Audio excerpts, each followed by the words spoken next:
મિત્રો બપોરના 1:30 વાગ્યાનો અત્યારે સમય થવા આવ્યો છે. નો ટોલ નો રોડની અત્યારે જે મુહિમ ચાલુ છે અત્યારે તમે જોઈ શકો છો સામે ખેડીથી. નવગણભાઈ આહિર આ બાબતે શું જણાવી રહ્યા સાંભળશો. ખાસ કરી નવગણભાઈ આજે અત્યારે બપોરના 1:30 વાગ્યાનો અરસોનો ટાઈમ થવામાં આવ્યો. શું કહેશો, કાંઈ પ્રત્યુત્તર, કાંઈ જવાબ? નેશનલ હાઈવે ઓથોરિટીને વારે ઘડી એક જ રજૂઆત કરવામાં આવી છે કે તમે રોડની કન્ડિશન સુધારો. દર વર્ષનો આ પ્રશ્ન છે. જ્યારે પણ 4 વરસાદના છાંટા પડે એટલે રોડમાં પડે ખાડા. તો શું જે રોડ બનાવનારા એજન્સી છે એની કંઈ ગેરંટી, વોરંટી અથવા તો જે કાંઈ ટેન્ડરની પ્રક્રિયા હોય એમાં કોઈ નિયમોને આધીન રોડ બનાવવામાં આવતું નથી કે અન્ય કોઈ કારણના લીધે રોડ તૂટી જાય છે. દર વર્ષે એક જ રજૂઆત હોય કે રસ્તાની હાલત સુધારો સુધારો સુધારો. બહુ લાંબા સમયથી આને એકને એક રજૂઆત હતી. આજે એક ટ્રકને 40 થી 50 કિલોમીટર કલાકના કાપતી હોય એની જગ્યાએ 15 થી 20 જ કિલોમીટર આ રસ્તો પાર કરી શકે છે. અગર જો નેશનલ હાઈવે ઓથોરિટી અને સરકારને જો ટોલ લેવું હોય તો રોડની હાલત તો સુધારવી પડશે ને પડશે. નહીંતર અમારા દ્વારા સ્વૈચ્છિક રીતે ટ્રકો સાઈડમાં ઊભા રાખી અને આ ટોલનો બહિષ્કાર કરવામાં આવશે.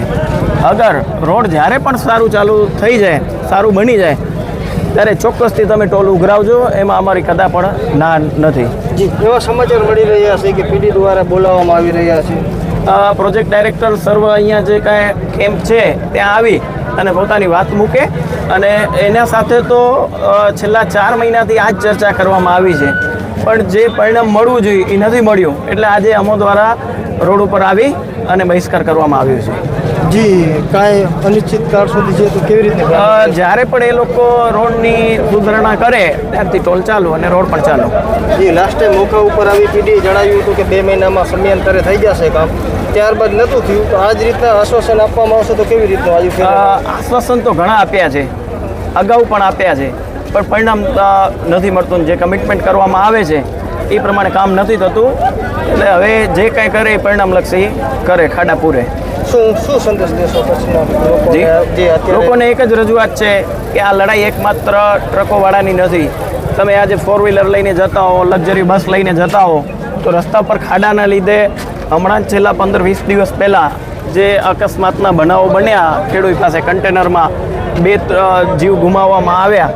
તો આ રોડ ખરાબના લીધે કન્ટેનર ઊંધું થયું અને 2 જીવનું મૃત્યુ થયું. એટલે એવું નથી ખાલી ટ્રકવાળાને સહન કરવાનું આવે, સહન સર્વને કરવું છે. અને સર્વ જ્યારે પ્રજા જાગૃત થશે આ નો રોડ નો ટોલમાં તો જ આની ઉપર સુધી અવાજ પહોંચશે.